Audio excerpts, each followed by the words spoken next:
I messed up my nutrition this week, but it's okay. So it wasn't really a big deal because I actually overestimated.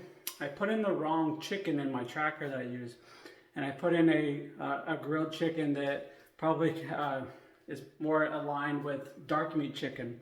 And when I went in and made the correction, I realized I significantly underate this week, and I didn't actually get enough fats this week. So that it's not necessarily a bad thing, but not having enough fats, especially because I'm already lowered them enough for this goal I have going on, that I need to get to a certain level at least to balance out my hormones and everything, because that's what helps kind of balance it out is the fats in the food.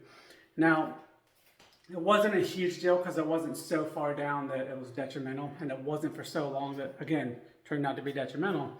But it was interesting for me to find out that I could do significantly more than I realized I could do on a pretty significant calorie deficit. I wasn't eating quite enough for the amount of work I was putting in this week, but I was still able to get it done. I was still able to go through everything I was trying to get through.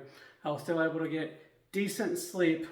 Now that is where I did notice this. I did notice that during the week, I was having a little bit harder time staying asleep. That was kind of the rub.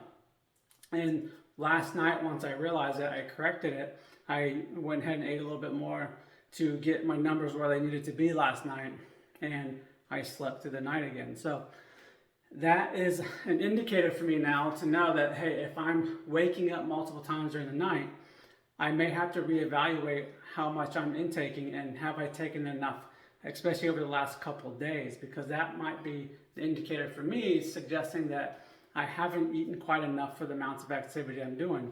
Even if I'm working in a deficit, I don't want to work in too much of a deficit.